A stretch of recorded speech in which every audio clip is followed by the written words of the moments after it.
All right, good afternoon, everyone. This informational briefing on the importation of cannabidiol, or CBD, and hemp products conducted by the Committee on Economic Development, Agriculture, Maritime Transportation, Power and Energy Utilities, and Emergency Response is now called to order at 2:03 p.m. Notice of the briefing was disseminated to all local media outlets via electronic mail on July 9th of 2019, with a second notice provided on July 14th of 2019. Notice of the briefing was also made known on the Guam Legislature's website. Invitations to appear at this briefing were sent to officials from the Office of the Attorney General, Guam Customs and Quarantine Agency, Department of Public Health and Social Services, Department of Agriculture, United States Department of Agriculture, the United States Postal Service, and individuals from businesses affected by the recent seizures of shipments of products. This informational briefing is due to recent events with the seizures of shipments of CBD and hemp products. This has affected some businesses, and the purpose of the briefing is to share with the public what the proper procedures are and what is needed for businesses to be in compliance with existing regulations so that everyone's on the same page with what conditions must be met for future business activity involving CBD and hemp products. And so before we begin, I'd like to, of course, mention that the governor, and thank and commend the governor for actually releasing CBD products and hemp products. So with that, you guys can all go home now. Just kidding.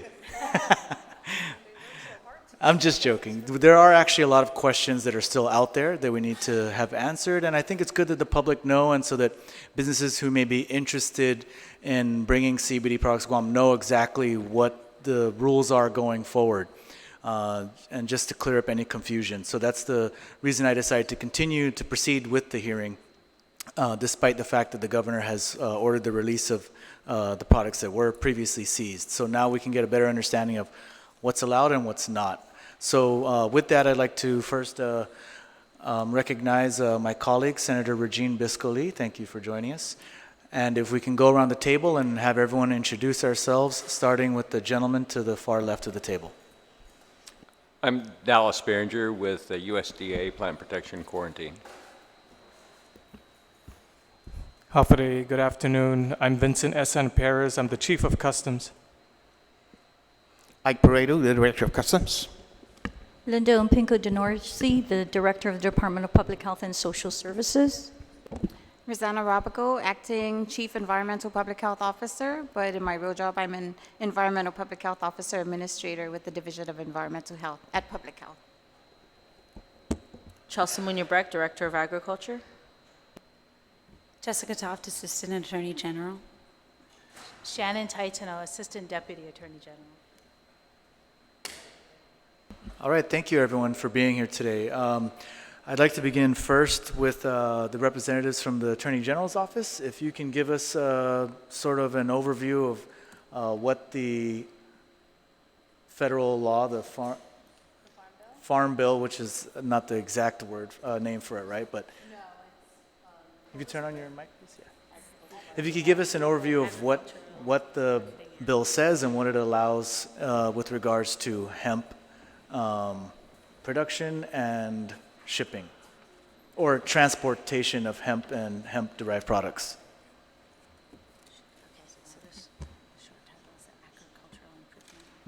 Okay. Well, thank you, Senator. Again, my name is Shannon Titano. I'm an Assistant Deputy at the AG's office. I have with me Jessica Toft, who's more familiar with the Farm Bill, but I have a brief summary of what the Farm Bill of 2018 does in relation to hemp specifically. So one of the things it does is it allows for the industrial hemp growing research and pilot programs. It allows USDA shall conduct a study of agricultural pilot programs to determine the economic viability of the domestic production and sale of industrial hemp. And then a report 12 months after the enactment of the Farm Bill shall be submitted to Congress to describe the results of this study. The second thing that the Farm Bill does is it creates a new definition for industrial hemp. Now, the term hemp means the plant cannabis sativa, L, and any part of that plant, including the seeds thereof, and all derivatives, extracts, cannabinoids, isomers, acids, salts, and salts of isomers, whether growing or not, with a delta 9 tetrahydrocannabinol concentration of not more than 0.3% on a dry, wet basis.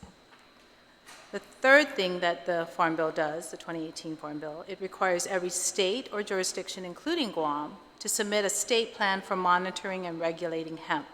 Otherwise, the state is required to wait for federal rules to be issued by the USDA in order to have a program. The state plan, the requirements of the state plan shall include a registering and tracking system for any land or property used to produce hemp, a testing system to test the levels of THC in the hemp, a regulated method of disposal of hemp, a process to enforce violations of the rules of hemp growers, annual inspections by the state government to enforce grower compliance. The state shall send the list of names and contact information for all hemp producers in the state, again to include Guam, to the USDA within 60 days, and include a method for USDA to track these producers, including information on the land or real property location of the hemp and the licensing of each hemp producer. And the state plan also shall include a state certification that the state has the resources to implement and enforce its state plan. If no state plan is submitted or approved by the USDA, then the USDA regulates, monitors, and enforces violators for all hemp production in the state or territory. Furthermore, the USDA retains sole authority to regulate all production of hemp in any jurisdiction at all times, even if a state has submitted a plan. And the USDA retains ultimate authority on licensing and granting licenses to any hemp growers. So another thing that the Farm Bill 2018 does is it leaves the FDA in charge of regulation of cannabinoids, cannabidiol, which is CBD, and any products that contain CBD.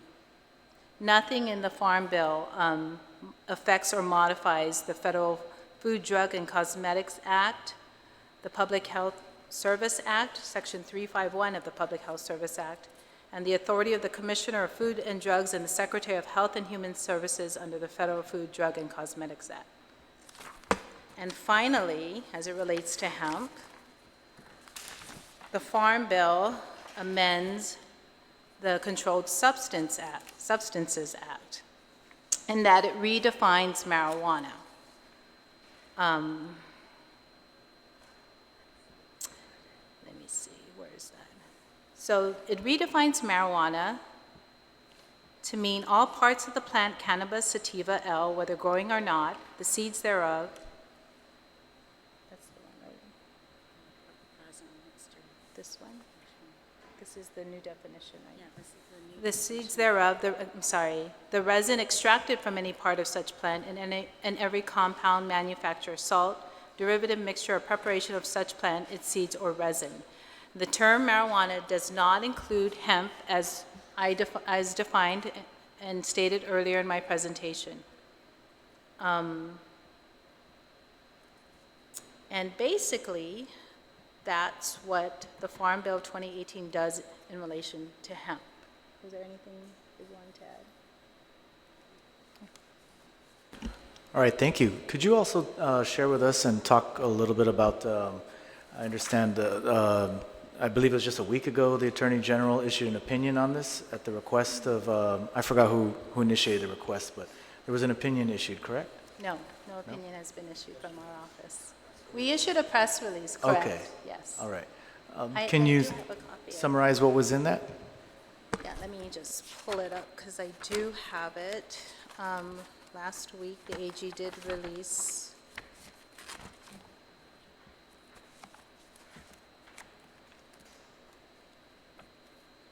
And I want to read from it because I don't want to misstate it.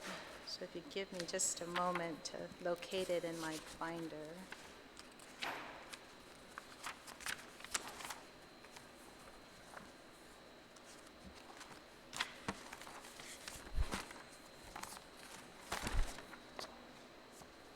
Here it is. So the press release said that the Office of the Attorney General will work with other government of Guam agencies to answer questions about the sale of CBD products and the recent changes in federal and Guam law.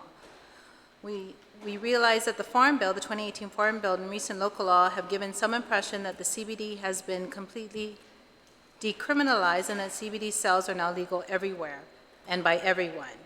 This is a quote by the Attorney General. But decriminalization does not mean no regulation. As an example, CBD is still considered a drug, and the Federal Drug Association has authority to regulate products containing it.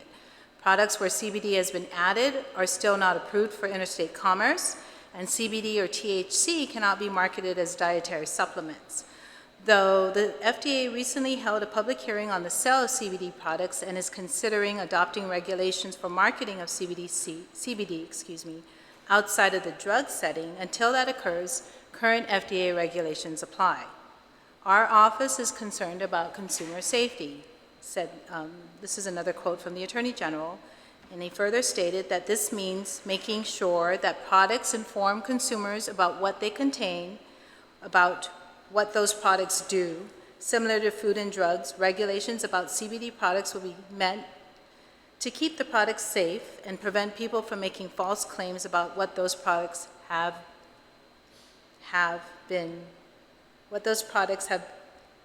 do.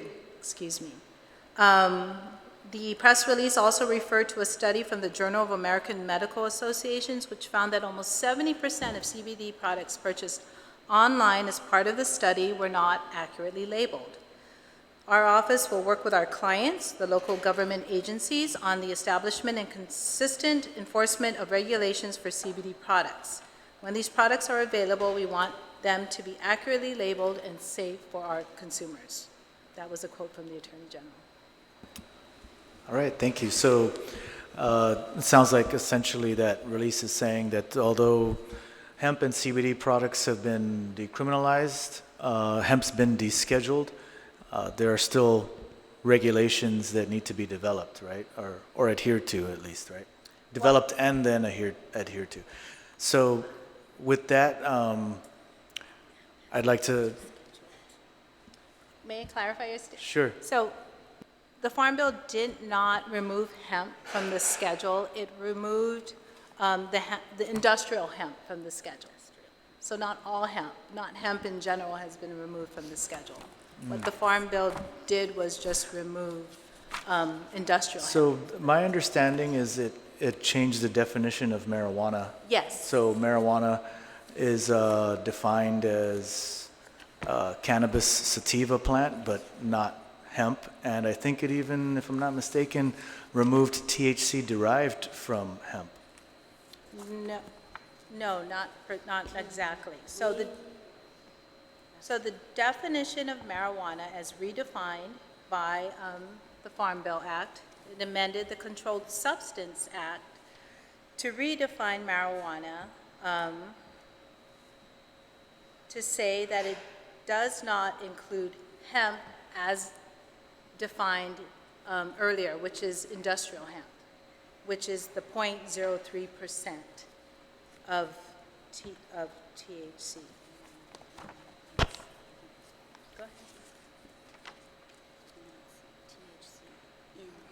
Right, as well as in the schedule itself, it removed the industrial hemp from the schedule.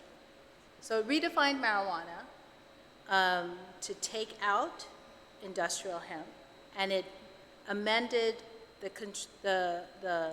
schedule to remove industrial hemp, but not hemp. And THC remains on Schedule 1, and it's only the THC in hemp that's been accepted from the schedule. It's not all THC, and it's not THC products. It's THC that's literally in a hemp plant, as defined as industrialized hemp. Do you have the definition? Not once it's been removed. Sure. Do you have the definition of industrialized hemp? Yes. Yes, we read it earlier. Okay. I can reread it. Sorry, I missed that. That's Could you- okay. Just give me a second to locate it again. that font looks smaller than my font, so it's okay. So,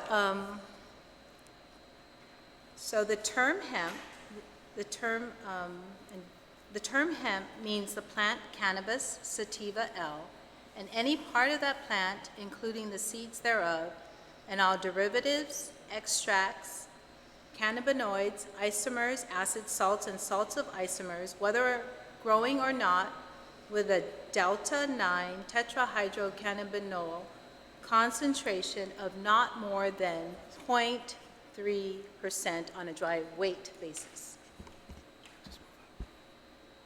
Thank you. Okay, so with that, I'd like to move on now. Thank you very much, Shannon. With that, I'd like to move on now to,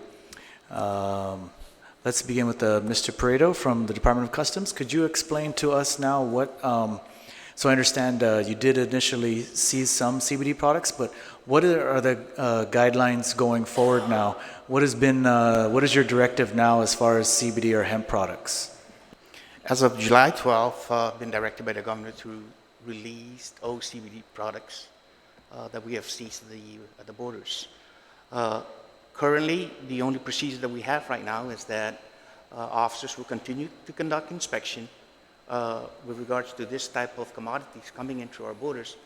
And at the same time, should they have any concern concerning the importation, we will note it down, our concern, and we will refer all of those concerns to public health for further guidance. That's the procedure now. Could you explain, with that, could you explain what's required now if someone is to import or bring in CBD or hemp products? What do they need to have in order for you to allow it to come through? Well, when we met with the governor, they did mention that the government or the agency in collaboration with public health should come up with a procedure insofar as identifying some of these particular manufacturers that are manufacturing this product to ensure that there's a pool of manufacturers that have been certified to export or import this particular commodities, and one of those documentations will be the certification from the manufacturer stating that this particular product meets the guidelines of the Farm Bill. And we're working currently with public health on that type of approach with respect to regulation. And that's where we're at right now. Okay. Ms. DeNarcy, if you could tell us what your office is working on. I provided the information to all of you. Pursuant to our Title 10 Guam Code Annotated, which is Chapter 40 of the Guam Food, Drug, and Cosmetic Act, the Department of Public Health has the authority to regulate the introduction, the sale, delivery for sale, holding for sale, or offering for sale any article such as, of course, food, drugs, cosmetics, and medical devices into Guam. Now, with respect to the procedure and process for enforcement of U.S. Food and Drug Administration, or FDA, rules and regulations applicable to the labeling of CBD and hemp products, the Guam Food, Drug, and Cosmetic Act is primarily mirrored after the Federal Food, Drug, and Cosmetic Act, which is Title 21 of the United States Code. Now, Title 10, the Guam Code Annotated Chapter 40, and I'll cite the sections, Section 40110, 40115, 40119, and 40120 have provisions for the labeling requirements, and these include but are not limited to the following. I'm going to bullet point that. There has to be a statement of common identity. What is the product? Number 2, declaration of the net quantity of contents as per the Fair Packaging and Labeling Act. That's 15 United States Code 1451. So in other words, the label of any package of a consumer commodity such as CBD and the hemp product shall bear a statement of the net quantity of every serving in terms of the weight, the measure, and the numeric count. Next, there's got to be a date marking as determined by the manufacturer or the distributor, such as the expiration date. The best if used by the date, or pool dates. That means dates that the products need to be removed from the shelves.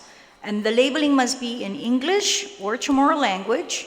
The package must bear a label that states the name and the place of the business of the manufacturer, the packer, or the distributor, as Mr. Ignacio has stated.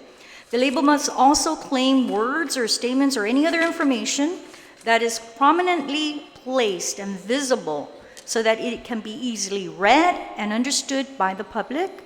And if the product contains cannabis or marijuana or any chemical derivative of such substance, if it is found to be habit-forming through FDA's investigation and designed as habit-forming, then the following statement must be placed on the label, and I quote, "Warning, may be habit-forming," end of quote. Other warning statements such as "keep out of children's reach," end of quote, adequate directions for use, how are you going to use this product, and the labeling must also bear the appropriate dose, which is not harmful to health. And then color additives added on to CBD or hemp products must be certified by the U.S. Food and Drug Administration. Now, with respect to food, according to the division or the director of the division of the West Coast Imports, Office of the Enforcement and Import Operations of the U.S. Food and Drug Administration, they have concluded that it is unlawful to introduce food containing added CBD or psychoactive compound of THC into interstate commerce, or to market CBD or THC products as dietary supplements. And however, FDA has authorized 3 hemp seed-derived food ingredients: hulled hemp seed protein powder, and hemp seed oil. Products that contain any of these 3 ingredients must be declared by name on the ingredient list. Moreover, cosmetic products are not subject to pre-market approval by FDA, except for most color additives. There are no cannabis or cannabis-derived ingredients that are prohibited or restricted by FDA's regulation. However, if the cosmetic product contains any drug claims, then it constitutes a violation of the law, resulting in the product being misbranded or adulterated. Additionally, pursuant to the Section 40117 of the Sale of New Drugs, no person shall deliver, offer for sale, hold for sale, or give away any new drugs unless a new drug application has been submitted to the U.S. Food and Drug Administration. Now, as of July 9, 2019, the U.S. Food and Drug Administration has not approved a marketing application for cannabis for the treatment of any disease or condition. However, there is only 1 FDA-approved cannabis-derived and 3 cannabis-related drug products. The cannabis-related drug products include Epidiolex, Marinol, Syndrus, and Sesamet. Epidiolex is used for the treatment of seizures in patients 2 years of age and older. Marinol and Syndrus have therapeutic uses in the United States, including the treatment of anorexia that is associated with weight loss in AIDS patients.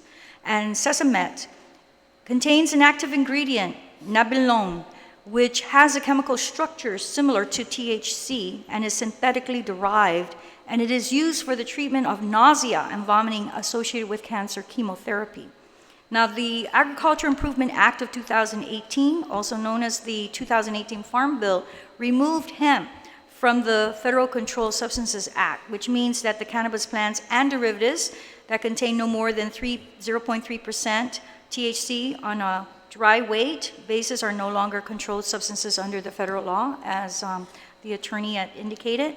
However, the Farm Bill did not affect FDA's authority, as she also mentioned, to regulate products containing cannabis or cannabis-derived compounds under the Federal Food and Drug and Cosmetic Act and Section 351 of the Public Health Service Act. In other words, what this means is that the FDA treats products containing cannabis or cannabis-derived compounds as it does any other regulated products, meaning they are subject to the same authorities and requirements as FDA-related products containing any other substance. This is true regardless of whether the cannabis or the cannabis-derived compounds are classified as hemp under the 2018 Farm Bill. Additionally, FDA continues to be concerned of the numerous CBD products that are marketed for therapeutic or medical uses which have not been approved by FDA. Often, these products are sold online and therefore available throughout the country. Selling unapproved products with unsubstantiated therapeutic claims is not only a violation of the federal and Guam local law, but it also puts patients at risk, as these products have neither been proven to be safe nor effective. And this deceptive marketing of unproven treatments also raises significant public health concerns because patients and other consumers may be influenced not to use approved therapies to treat serious and fatal diseases. Now, given the above or the aforementioned information, this raises the question, will FDA take action against cannabis or cannabis-related products such as CBD that are in violation of the Federal Food, Drug, and Cosmetic Act? The answer to this question is that FDA has sent warning letters in the past to companies illegally selling CBD products with therapeutic claims to prevent, diagnose, treat, or cure serious diseases such as cancer.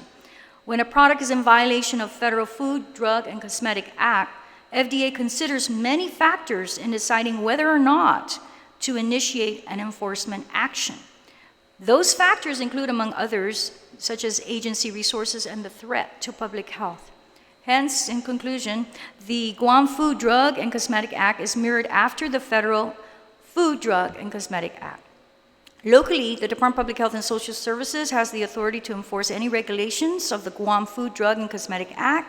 Any product suspected or determined to be misbranded or adulterated is subject to being tagged and removed from the point of sale and distribution as stipulated in Section 40106 of the Guam Food, Drug, and Cosmetic Act. Thus, the Department of Public Health and Social Services shall give notice to the alleged violator that the tagged article is suspected of being misbranded or adulterated, and such items must be detained or embargoed. A warning is then given to all persons not to remove or dispose of such tagged article until permission for removal or disposal is given by the Director of Public Health, such as myself, or the court. The Department of Public Health and Social Services then petitions a court for a hearing, and if the court finds the product not to be adulterated or misbranded, then the tag is removed and the product can be sold. Additionally, if the product can be corrected through proper labeling or processing, then the court may order the relabeling or processing to be done at the owner's expense. On the other hand, if the court finds the product to be misbranded or adulterated, then the product shall be destroyed at the expense of the owner, and the court costs, fees, and storage of other expenses shall be paid by the owner. So, right now, just to give you an update, senators, excuse me, pluralize that. When we initiated all this, the Department of Public Health did do the inspection as recommended by, or a written letter was given to us from Mr. Ike Pareto. And we did have our inspectors, and she's the head of the inspection department, go in, and we did inspect these products. We didn't touch it, we just took photos and sent it off to the FDA, US FDA. FDA, we just got an email that they did receive these products, and they are going to provide feedback as far as where to go from there. If the products are considered to be approved, then there's no problem. We have no issue. If the products are deemed by the FDA that they're not permissible, then we obviously have to take the next steps in ensuring that the owner does have due process, and from there, move forward. So that's where we stand. We have not been given any date as when they will review these products or when their inspection on these products will be completed. So we just are waiting, or there may not be any response at all. So if there isn't any response, then we don't take any action as far as we're concerned. So if there is a response and FDA says that those products aren't approved by the FDA, then would your office then proceed to remove those products from shelves if they are on shelves? Yes, we would have to. Of course, we will notify first. The owner will tag it, as I indicated how we're going to enforce it. We'll tag it, and then we'll notify them. They do have a due process that they can respond and say their piece as far as what they want, and that's fine, that's permissible. And then from there, we'll move forward. And if the court orders that it needs to be removed, or if there's just a labeling issue that can be corrected, then so be it. Those will be done. And then from there, we'll do what we need to do. Does that answer your question, Senator? Yes. Okay. Does the FDA have a list of approved products? No, not right now. There aren't any. There are only the 3 products that I indicated earlier, the Epidiolex, the Marinol, and the Sesamet. So FDA does not have a list of approved CBD or hemp-derived products? No, those are the only ones that we've known of as far as we're concerned. And that came directly from the FDA Okay. cannabis-derived products questions and answers. I've read some articles online referring to the FDA working on developing, I guess, better rules and regulations for CBD and hemp-derived products. Do you know, would you happen to know what the status is of that? Have you heard anything from FDA? No, we have not heard anything. Even the counterparts that we're speaking to have not heard anything either. So I'm sure that when anything is announced, we will know about it. Okay, thank you. I'd also like to recognize Senator Kelly Marsh Taitano. Thank you for joining us, as well as Senator Sabina Perez. Thank you for joining us. All right, I'd like to, thank you, Mr. Narcy. I'd like to move on now to Department of Agriculture Director Chelsea Muñoz-Brecht. Chelsea, can you tell us from the Guam Department of Agriculture standpoint, what is your role in the regulatory process? Hafa Senator. Thank you for inviting us and having us here. With regard to hemp production, I will stay away for the most part from CBD because that doesn't really fall under our purview. But as Ms. Taitano mentioned, the USDA is compiling their regulations for the growth of industrial hemp, which for all intents and purposes we can just call hemp since they've redefined it, the 0.3% or below. And as a it's kind of a requirement, but not at the same time. The state is allowed to produce a plan to dictate how we will allow hemp to be grown and regulated within our area. We don't have to come up with a plan, and in lieu of the state not developing a plan, then the USDA will offer a plan that individual growers can then follow. But it would, of course, behoove us to come up with our own plan so that we can make our own rules about the process. The only thing we are not allowed to have authority over with regard to the plan is interstate commerce with trade of industrial hemp. Additionally, there are requirements for seed importation, which I'm sure Mr. Behringer will touch on as well. The USDA has offered rules for how industrial hemp seeds can be imported from Canada and internationally. And across the nation, so far, Colorado, I believe, is the only state to have industrial seeds. I think they've had, it's either 8 or 6 seeds that have been approved for hemp growth. So that's an opportunity for local farmers or those who wish to engage in hemp production. But at this point, that is not allowed until the USDA finalizes the rules and regs for hemp growth, publishes it in the Federal Register, and allows for public comment. And we're allowed to submit a plan, but they're not going to review any plans until after they finalize the rules and regulations for the growth. Okay, thank you. From the USDA, I'm sorry, please introduce yourself again. Forgive me, I forgot. Dallas Behringer with Plant Protection Quarantine.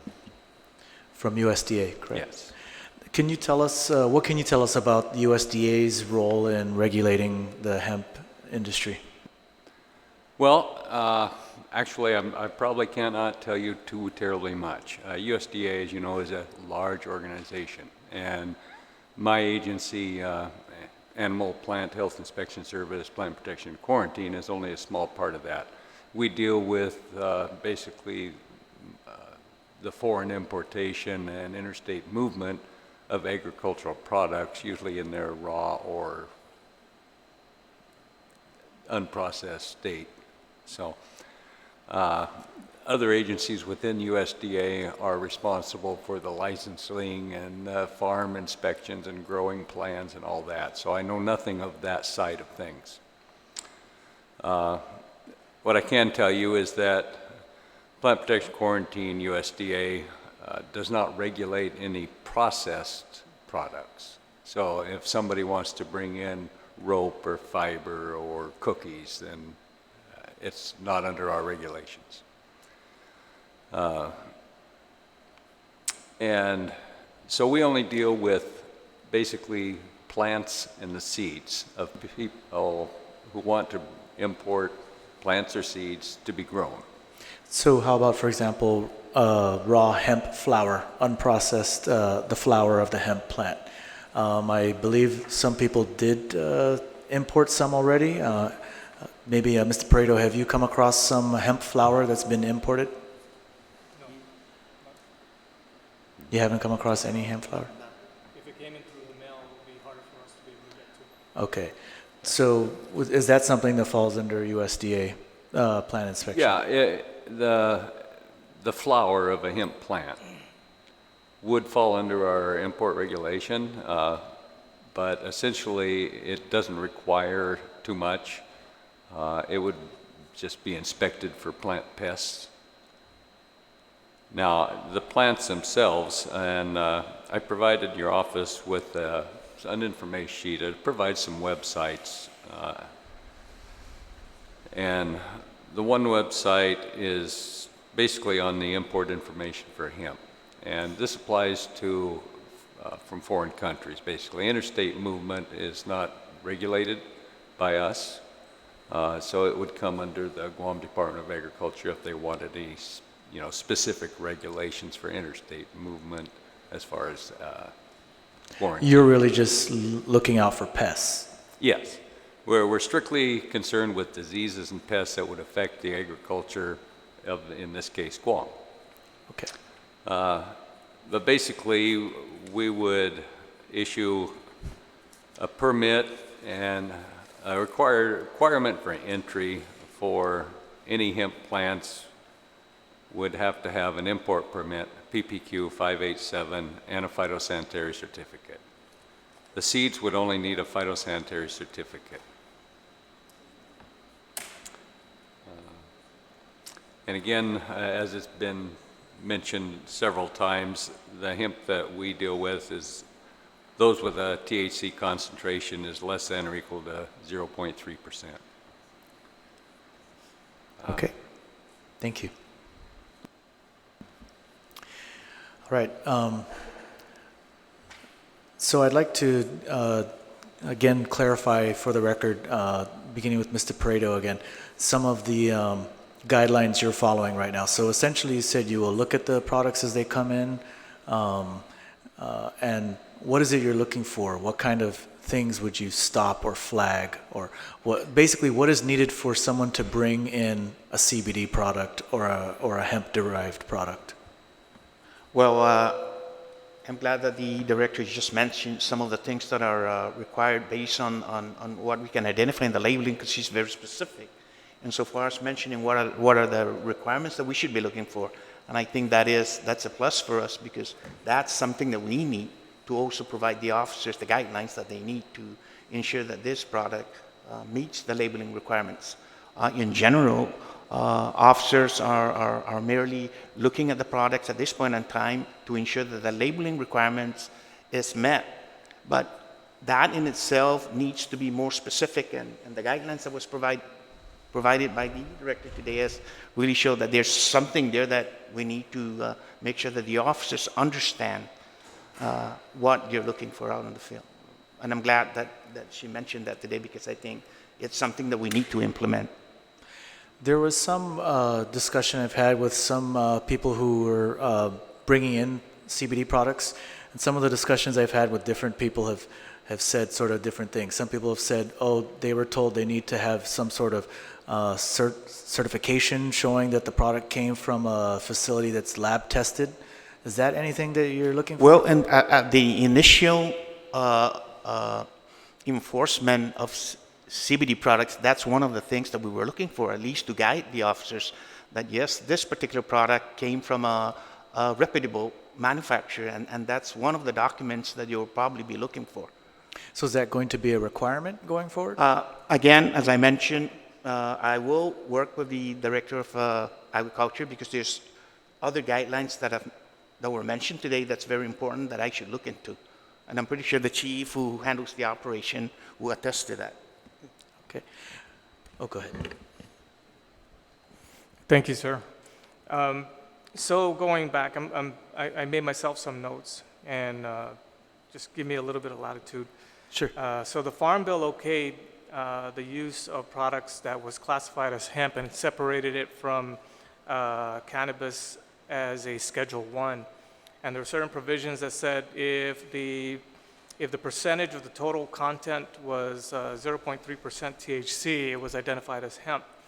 Going back to this whole importation and inspection by customs, you got to remember that, what was it, a couple months ago, we had the public law that allowed for recreational use of marijuana.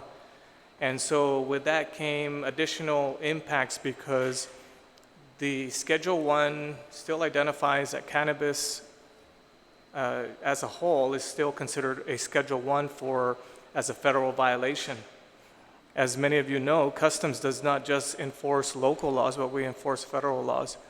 And so when we're talking about how it impacts us as we inspect at the border, we were looking at products that came in, and so some of the products that were presenting itself at the border were these products that had CBD.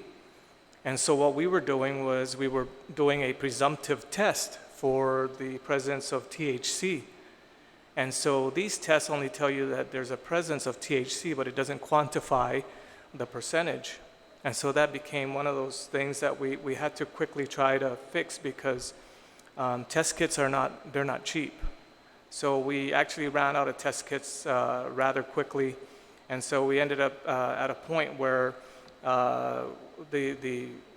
we identified the fact that it's also regulated by the FDA. So there might have been some confusion by the public because it's saying Customs is saying that, you needed to make sure that the percentage was below 0.3, but now they're saying, look at the label and all this other stuff. But we don't just enforce one law in and by itself.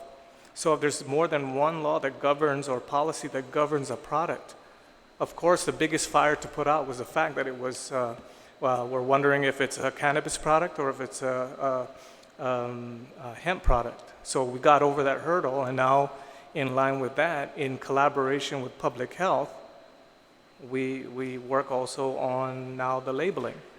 And so we find that when they make certain claims on the product, our diligence is to conduct the inspection, look at the product, and if it is in some way or form not conforming, then the officer is going to take it, seize it, hold it, refer it, and wait for public health to be able to provide its overall guidance. And so now we move forward. When you read the website that deals with hemp products and CBD in particular, there is a provision in there that talks about it is illegal to have these products move through interstate commerce. And so when people are saying, you're taking it over at your air cargo, but what about how come I see it still on the shelves? You have to remember that we don't have the capacity, Customs right now does not have the capacity to be everywhere all the time, and especially when you don't have access. Right now, people can send things through the mail, right now, today. And more chances are you're going to get your product. So if they decide that they're going to bring stuff like the CBD and we don't have access to that, where do you think it's going to come in? They're going to stop bringing it through the ports of entry, like the air cargo or through passenger bags, because they know that we're there. So, so these things with online sales of CBD products, we know that there are gaps within our inspection processes and that we have shortfalls. We're working to address that. We need more manpower, resources, technology, et cetera, but we are doing our diligence at the border. And I know that we had interim guidance that basically says release these things, right? In a nutshell, that's pretty much what we're being told. I personally disagree with it because we're doing things that are contrary to what the law is telling us to do. And so for whatever reason, the items are released, but I am hopeful that if the FDA comes out with guidance that we come back, we revisit this protocol that's happening at the border, and I propose that we work closely with public health so that we nail down the guidelines that Ms. DeNorsi had mentioned, and we develop better guidelines on the inspection of these products. So I'm afraid to see that because we're allowing the products in right now, can you imagine what happens if we have CBD products from China, from the Philippines? Where does it end? When are we going to protect our island? And who is the majority? Who is the silent majority? Is it the select few who need the products because they're saying that they have ailments? Or is the majority of the people out there who are in agreement that you need to follow the law? So I'm all for taking a look and trying to find ways to be able to help our people, but I say we need to do it the right way. So if it means maybe networking with the congressman's office and maybe creating something here locally to be able to move towards that direction, I'm all for it. So that's my take on it. We need to revisit the protocols at the border. If the FDA comes out and says these products that we've identified in the sampling are unauthorized for sale, then of course, guess what? It's harder to go to the stores after it passed the border and it's been placed on by public health to be able to go out and do the retrieval. Because we've done this before in other cases. It's easier to do the choke point at the border. And if we're able to at least develop some policies and procedures that would help solidify and make it a little bit clearer, then yes, that'll make our role at the border much more easier. Thank you. Let me just clarify something. I want to be clear that I'm not here to sort of ding you guys or say, what are you guys doing? I'm here just to work with you guys to figure out where do we go from here. This is not a problem that's limited just to Guam. This is in fact nationwide. There's articles all across the U.S. Each state is struggling with figuring out how to implement this federal law. And this was, let's be clear, this is a federal law that was passed that legalized hemp and hemp-derived products. Now the question is, at the state level, each state is now struggling with how do we regulate and how do we implement this law. So there's confusion nationwide. I know it's not you guys. I wanted to bring everyone to the table so we can begin figuring out at our state or territorial level, what do we need to do to begin implementing this, because there are a lot of questions and it's not limited to you guys. Again, this is a nationwide thing. Every state is struggling with how do we regulate this, what do we allow on the shelves, what do we allow in interstate commerce. Those are all questions that they're asking in all the states right now. So I appreciate you all coming here, and I just wanted you to know that this is not an adversarial thing. I don't want you guys to feel like I'm here sort of to pick on you guys. I literally just wanted you guys to be here so we can begin to figure out where do we go from here, and so that the public can know what is allowable, what can they have shipped in, what can they order online. As you mentioned, people can order things online in the mail. People are asking me, they said, oh, can I order this thing online? And I said, I don't know if you can order online and bring it in. So that's one of the reasons why I wanted to bring everyone to the table so we can begin to work this out and figure out where do we need to go from here, and just so the public's better informed about this. It's a very complicated issue, and it's complicated in the U.S. mainland as well as here on Guam. We're not the only ones struggling with figuring out how to implement the law. So thank you, I appreciate that. With that, I'd also like to ask, are there any people from the audience that have signed up that have some questions they'd like to ask, particularly people who have worked on bringing in hemp or CBD products? If there's any questions you have.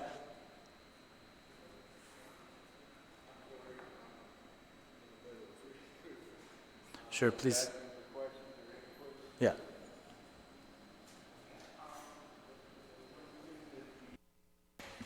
Excuse me, August Fest, Warm Legal Bud.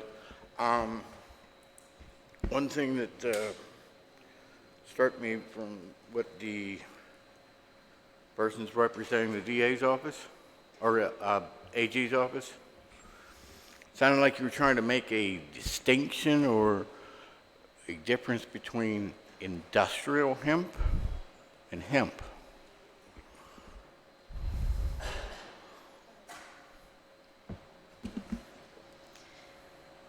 Hemp has a new definition under the Farm Bill Act of 2018. So hemp has been redefined.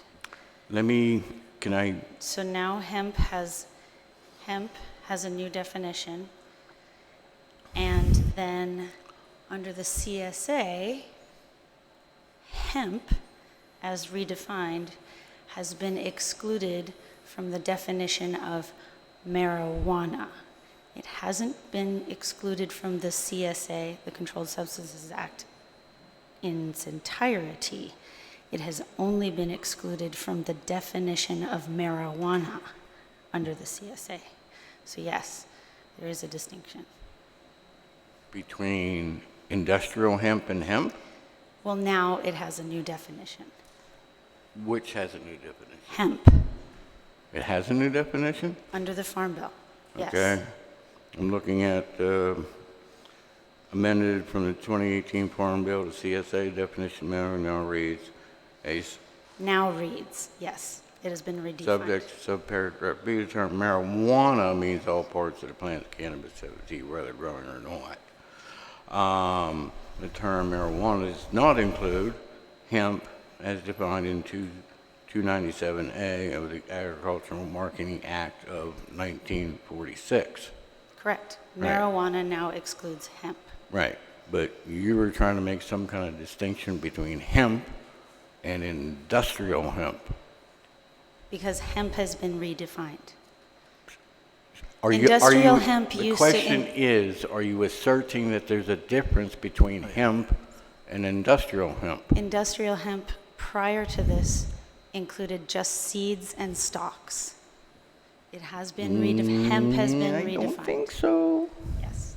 I just read it from the Agricultural Marketing Act of 1946, as this has been redefined as hemp defined in 27A of the Agricultural Marketing Act of 1946. It's all parts of the plant, whether growing or not. So our presentation here today was primarily on the Farm Bill and Right. what it has done. Right. And so that's all we're stating here today. Mr. Fest, actually, if you could direct comments Okay, and questions to I'm me sorry. as opposed Well, to... yeah, Thank you. Yeah, well, in their presentation, they were trying to make some sort of distinction between hemp and industrial hemp, and I was just trying to figure out where they were coming from So technically on that. I think if I understand what they're saying is that the Farm Bill redefined hemp. Correct. And when it redefined hemp, it defined it as industrial hemp. And I believe they read the section that defined it as industrial. Redefined marijuana and took hemp out of the CSA for marijuana. But, okay, so as far as you know, there's no distinction between hemp and industrial hemp, right? Yes. Okay. Do you have any questions with reference to hemp products and CBD products as far as how they should be regulated or how they're... Yeah, go Well, ahead. I have a question possibly between Department of Health and the Customs people about this particular product here, and they can inspect the label and what they would classify it as. Have they seen it? Have they confiscated any? Have they looked at the test that's... I'll ask them. So, I'm sorry. have you guys seen any of this product?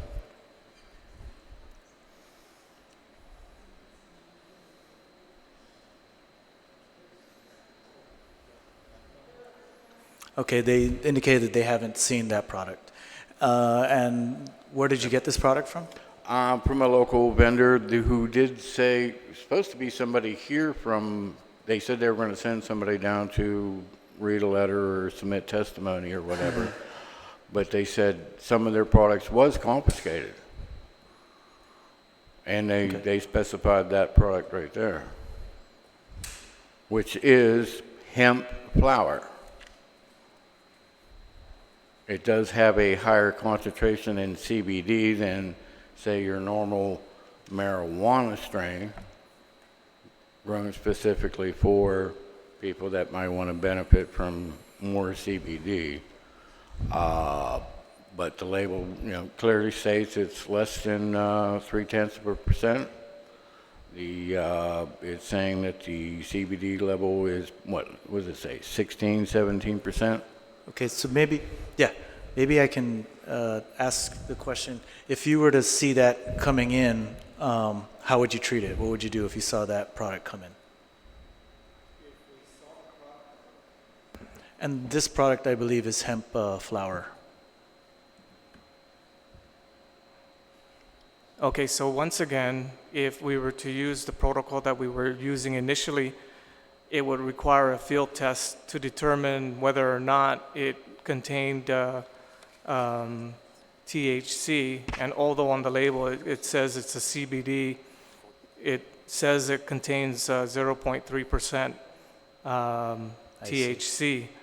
And an issue you guys have, you mentioned it earlier, is that your tests don't differentiate No. if it's 0.3% THC, right? It's And just if we're like still a- following the same protocol, the product would be would more than likely be seized and referred. I mean, especially after, in light of today's testimony by Ms. DeNorsi regarding much more specific labeling requirements and the fact that there are less products out there that are actually authorized for sale or introduction for consumers. So if you're asking me, based on what I know today, this product would be seized and held and referred. May I ask a question? You can ask me. On that label, there's a barcoded insignia. Yes. If you download the app to read that insignia, it'll come up with the laboratory test. And I asked. Okay, asked so you, he's asked indicating them. that there is a barcode on this, and if you have an app, you can scan it and you can see the laboratory results of the laboratory test. Is that something that?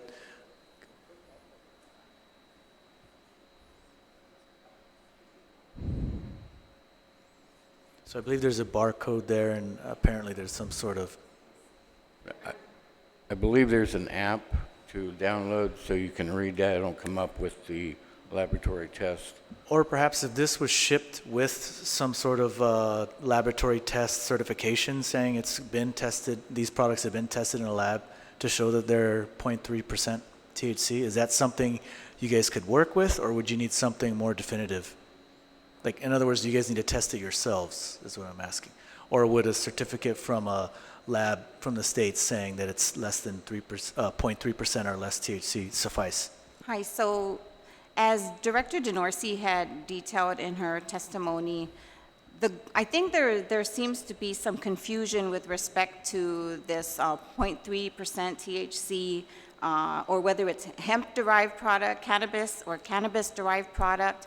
For us in public health, who enforces the Guam Food, Drug, and Cosmetic Act, regardless of whether a product is hemp, regardless of the percent THC, the fact that it has CBD or THC, whether it's on the label, right, or not,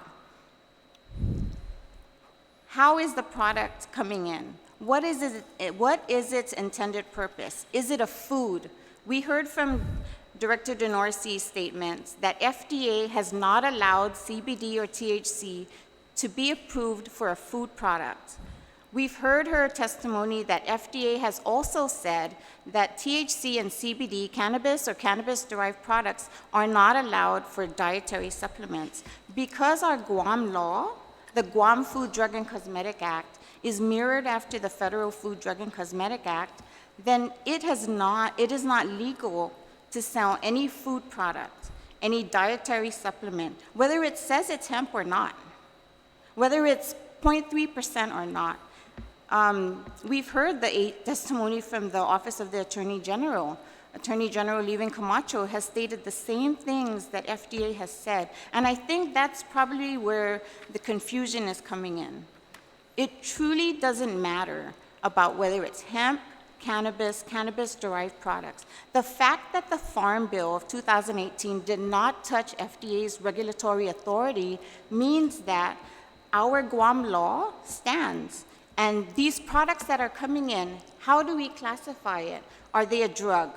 Well, CBD and CBD cannabis products are not approved as drugs because FDA has only approved one cannabis product, one cannabis drug, and 3 other cannabis-derived compounds, right, for drugs. So when you were asking, Senator, is there a list? There is no list because there isn't anything else as far as drug products that are approved.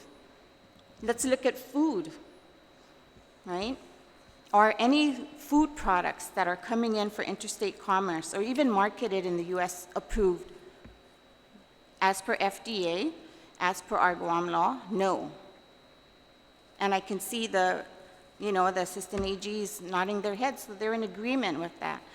FDA has stipulated in their department's website that food is not approved. Dietary supplements falls under the same thing. What about pet foods? Pet foods, dog biscuits, which was also one of the products that Customs had detained, are not approved. So when I look at this product, I'm kind of unclear because I'm not too sure how is it to be used.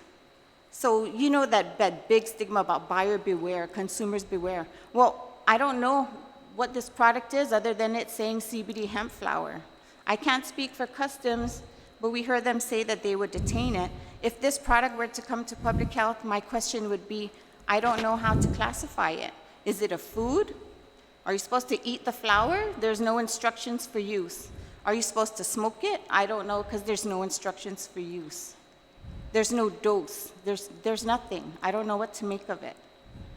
That's the thing when products come in, our responsibility is to classify it. Is it a food? Is it a drug? Is it a cosmetic? Is it a medical device? And that's how we would pursue our enforcement action. Does that kind of... Yes, thank you. That's helpful. So what about with regards to topical ointments that contain CBD in it? Where does public health get involved with regulating that aspect? I understand Food and Drug Administration doesn't allow it for food or supplements, but if it's a topical application like an ointment? So and that's a very good question. Topical ointments may fall into two categories. It could be a cosmetic, it could be a drug. It depends on the labeling, it depends on the claims. Okay, depends on the claims. It depends on the claims.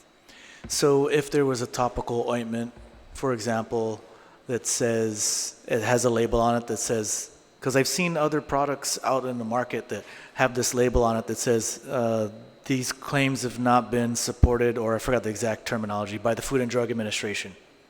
You know which label I'm sort of referring to? Many dietary supplements and contain many that. commodities all put that claim on their label. In fact, this one has it also. These statements have not been evaluated by the Food and Drug Administration. Just because products have this claim doesn't mean it would be approved. It's kind of a disclaimer, but it still doesn't address the question, and it's all based on their label or even the ingredients, because sometimes a label may not necessarily state what the product is, but the fact that it's in an ingredient, a component in an ingredient of a product, that may be in and of itself determine whether it's in compliance or not.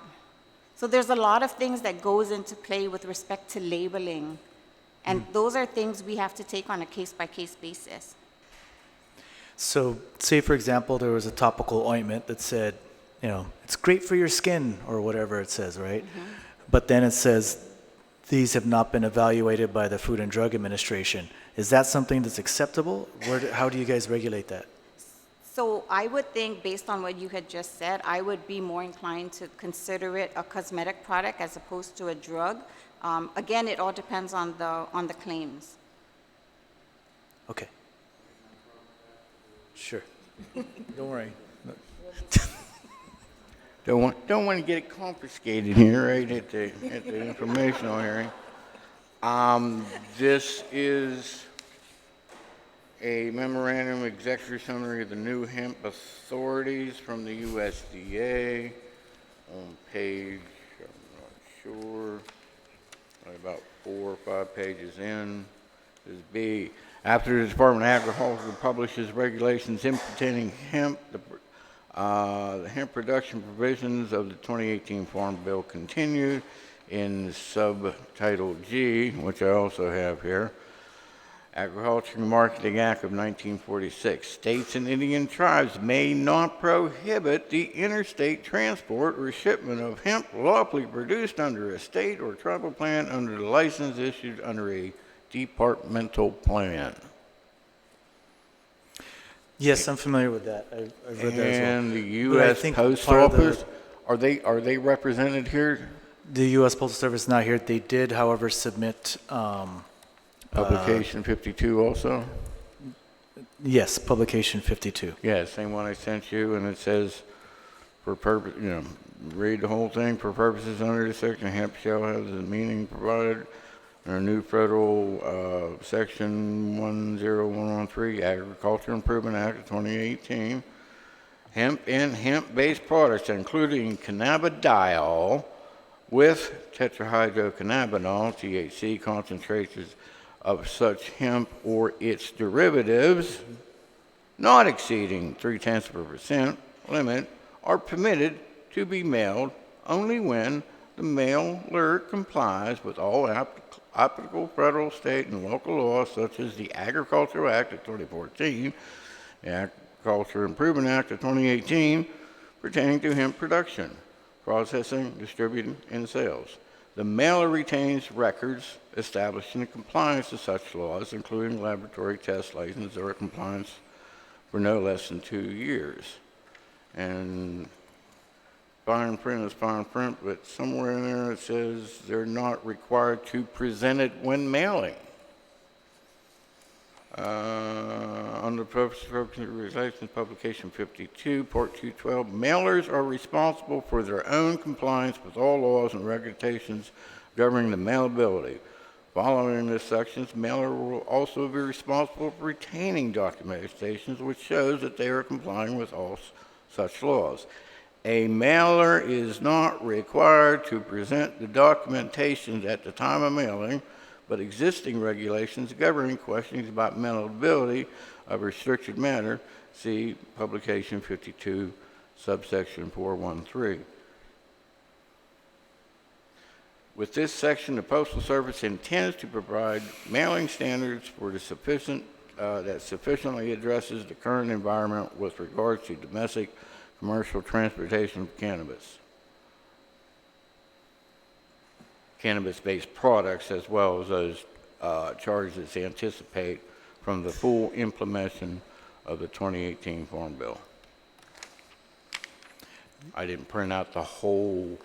Yes, so essentially the U.S. Postal Service has their own set of regulations for what they allow to be mailed, and that's what part of what you were reading there. So they did provide our committee with that, and that's something we'll make available to the public as well.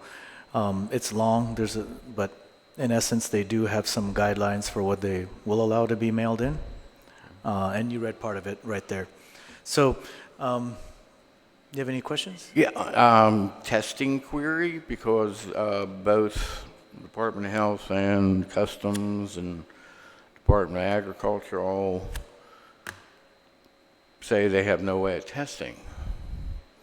I have presented to you, I have presented to the Department of Health, I have presented to the Department of Agriculture a legitimate way from a DEA certified lab that has their agricultural license in place. I've talked to the owner of the testing facility on the phone. Says, sure, he's willing to test the products. He's state registered to test cannabis and hemp-derived products, even the edibles and whatever, any of the fruit products. Like I said, I submitted the information to you, Department of Health, Department of Agriculture. He's waiting on you guys. You know, it's already an established lab. They're certified with the DEA. I saw YouTube the other day because Texas is going through the same thing. One DEA says, it's going to cost us $900 a test. Another DEA from Montgomery County in Texas, he says, no, we could use independent labs.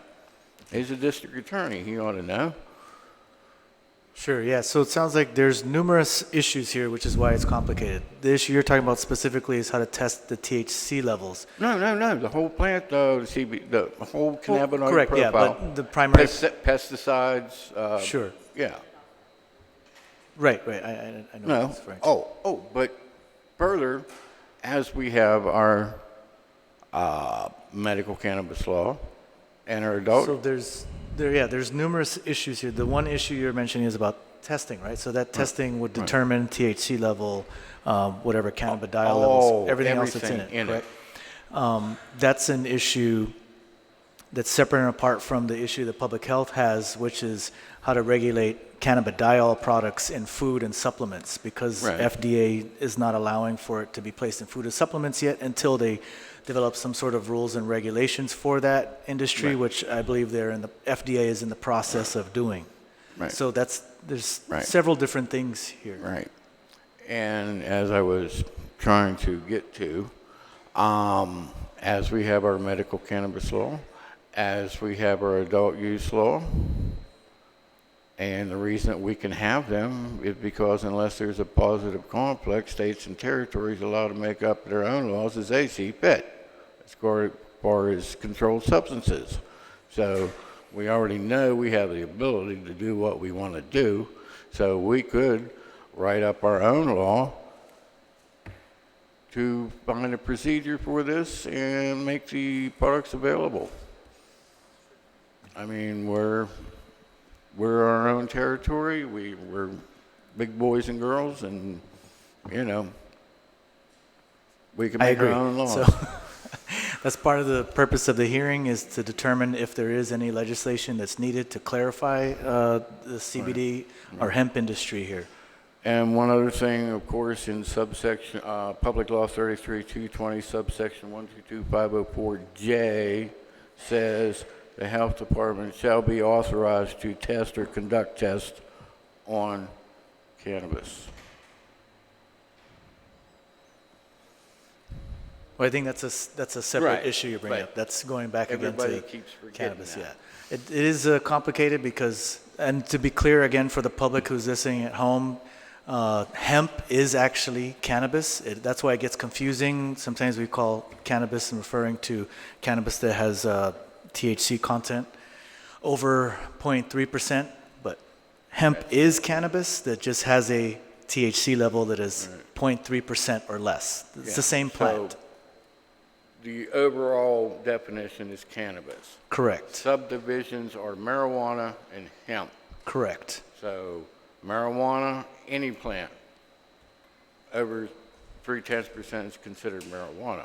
Correct. Even if you got a seed strain and tried to grow marijuana and it only came up to be 0.3%, it automatically gets classified as hemp. Yeah, Whether that's the correct. genetics say it wants to produce more or not. Right. If the plant only produced 0.3%, it is hemp, and no subdivision of industrial hemp exists. Thank you. Thanks. So with that, if there are any businesses here who have any questions, who have tried to import or want to clarify the issue, at this time you may come up here and ask the committee those questions, and then we'll see if we can get them answered. If not, I don't see anyone raising hands. So if not, with that, I'll go ahead and wrap up this hearing. But I do have one final question I would like to ask for both Customs as well as Public Health and Department of Agriculture, and even the AG's office, if you have any comments on it. The question is, do you think there's something that we should do locally as far as developing some sort of local legislation or rules and regulations to help clarify this matter? Or is this something you think can be resolved by waiting on the FDA, for example? So maybe first, that question will go first to Public Health.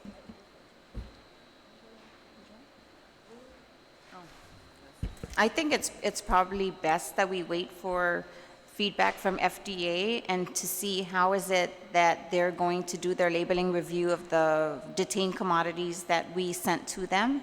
As Director DeNorsi stated, they did receive the parcel, and it's just a matter of time before they respond. And I'm pretty sure they will respond. We've been in close communication with them. Okay, thanks. And for Guam Department of Agriculture, this, actually I forgot to ask this earlier, this is a little different. What can we do as far as, it's been asked of my office also, as far as developing a hemp industry on Guam, so growing instead of importing hemp or CBD products, but actually growing hemp plants here on Guam and creating CBD products or hemp-derived products from that? Well, we'll have to wait for the USDA to issue their rules and regulations that they publish in the Federal Register, and in the meantime, work on our state plan for how we will regulate the growing of industrial hemp, because the USDA has, I think there's 7 different guidelines that they require us to adhere to in developing our own plan. And if we don't come up with our plan, then we have to follow their plan. But they also give a little wiggle room there in that if we don't have our plan, but there are individual growers who would like to grow, they can follow the USDA plan until they come up with the plan or we come up with a plan. Okay. But with regard to some of the other issues that were addressed, I, having to sit on both commission and board, don't feel as though there's any legislation that's necessary. I think Okay.